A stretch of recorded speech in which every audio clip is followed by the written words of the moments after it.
Bienvenue au Festival de la BD d'Angoulême, un événement essentiel à ne jamais rater si vous passez dans notre région.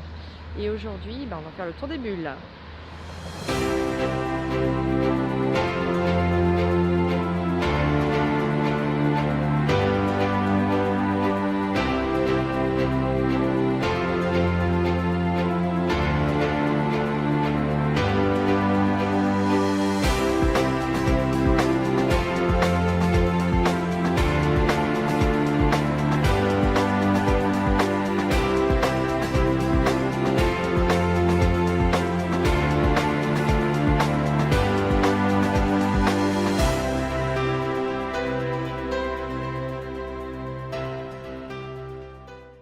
Cet obélisque qui pèse 7 tonnes et mesure 4,5 mètres de hauteur, réalisé par le tailleur de pierre Étienne Lapellerie, a été inauguré à Angoulême, donc en présence de Anne Goscinny, la fille de René, bien sûr, et des élus.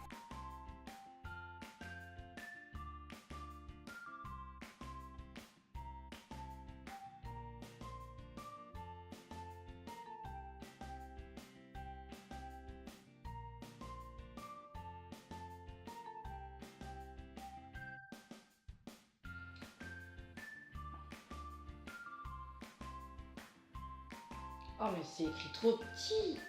Où sont mes lunettes? Ah. Ah, pas mieux.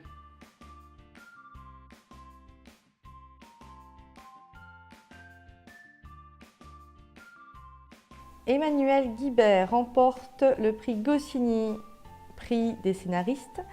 Il est l'auteur notamment du photographe Ariol, Les Sardines de l'espace et d'autres albums comme La fille du professeur et La guerre d'Alain.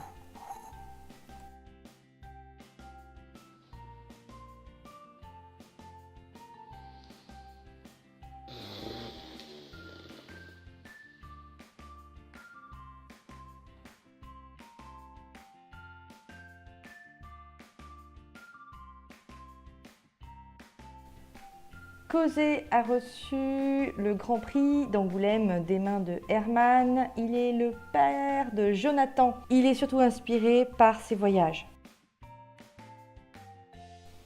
Herman, président du festival 2017, a visité l'exposition qui lui était consacrée, 150 planches sur les 5000 retraçant 50 ans de carrière de ce dessinateur belge, père de Jérémia, auteur de l'affiche de ce festival 2017. George Miller aurait été inspiré par Jérémia pour créer Mad Max.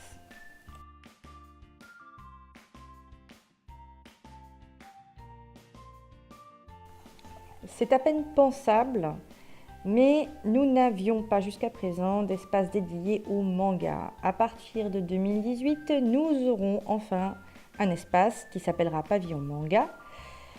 Et il était temps, car cette BD représente quand même 40% des BD en France.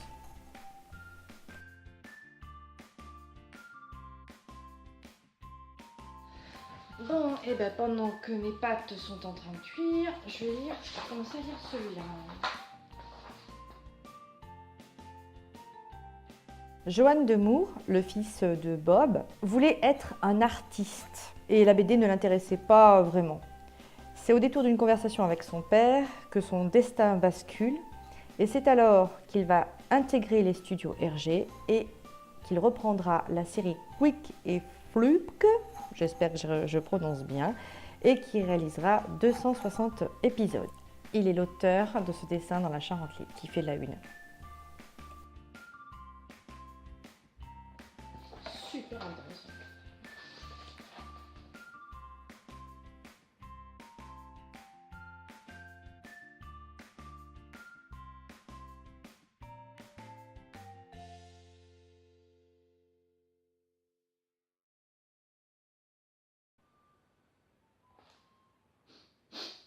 Putain mes pâtes! Rao Pingru fait sa première BD à 95 ans. C'est en 2008, après le décès de sa femme, qu'il décide de laisser une trace pour ses enfants et petits-enfants sur l'histoire de la Chine maoïste. Le titre Notre Histoire est un album très tendre et poétique. Il constitue une documentation très rare sur la Chine du XXe siècle à partir de la Seconde Guerre mondiale jusqu'aux détails de la vie quotidienne en passant par des émotions autant négatives que positives.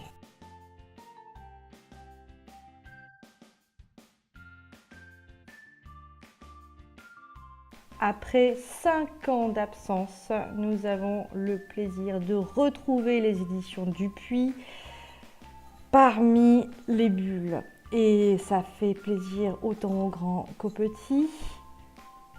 D'ailleurs, plein de fans se sont promenés dans tout Angoulême et ils étaient fort reconnaissables avec leur chapeau noir et rouge, le chapeau du célèbre Spirou, mascotte de chez Dupuis. Pour ce grand retour, pas moins de 45 auteurs et puis évidemment les 60 ans de Gaston Lagaffe qui lui vaut une superbe exposition.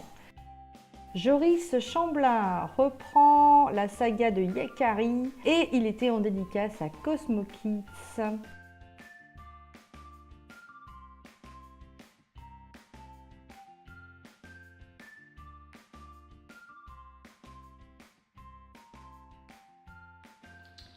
Prix couille au cul.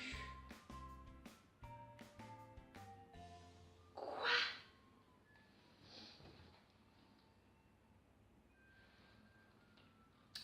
Oui, allô, c'est moi. Dis donc, t'aurais pas un truc à me dire à propos du prix couille au cul? Parce que tu crois que je les ai pas reconnus, peut-être? C'est le patron de Fluide Glacial, Yann Lindingre, qui a lancé comme une boutade le prix Couille au cul. Et donc cette année, c'est la première édition. Et ce prix félicite le courage politique d'un dessinateur. Et en l'occurrence, cette année, c'est une dessinatrice qui s'appelle Ramiz Erer. Je pense que ça se prononce comme ça. Elle dirige un journal satirique féministe turc. Ses valeurs ont été héritées du côté de sa mère, qui lui a transmis des idées de liberté. Les pressions et les menaces lui ont valu un exil en France et elle a été aidée par le regretté Volensky, dont elle a rendu hommage. Tu vois, tu te rends compte? Avoir servi de modèle quand même, merde! Sans même en parler. Voilà, maintenant les couilles à mon mari vont être étalées dans les journées du monde entier, tout le monde va les voir. Comment ça? Qu'est-ce que ça peut faire? Je suis la seule à le savoir. Oui, mais enfin quand même c'est gênant. Enfin bon, ça fait 2 avec toi. Tu dis rien, hein? L'autre prix complètement déjanté du off est bien sûr le prix Schlingo qui est revenu cette année à Gab grâce à son album Jésus. Il la reçoit, cette récompense, pour sa façon totalement irrévérencieuse de traiter l'œuvre du Christ, notre Seigneur. Alors, il avoue avoir hésité avec Don Quichotte, mais bon, son éducation catho l'a plus inspiré sur cette réécriture.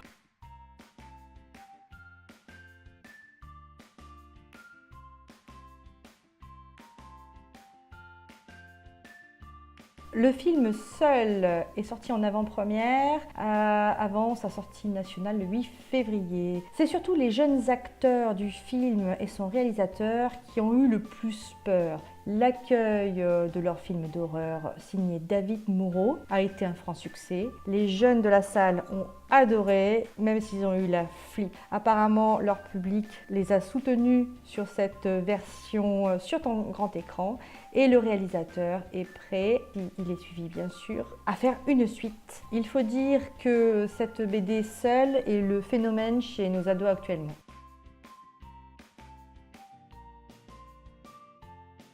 Un autre film, événement à venir au mois de juillet prochain, c'est Valérian et Laureline, La Cité des 1000 planètes.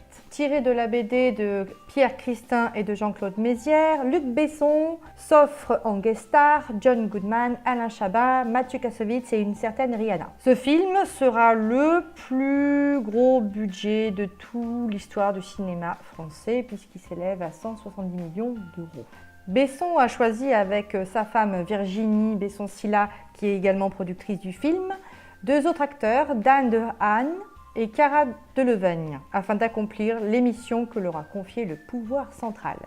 Les auteurs de la BD n'ont apporté aucune adaptation au film car ils font complètement confiance à Luc Besson.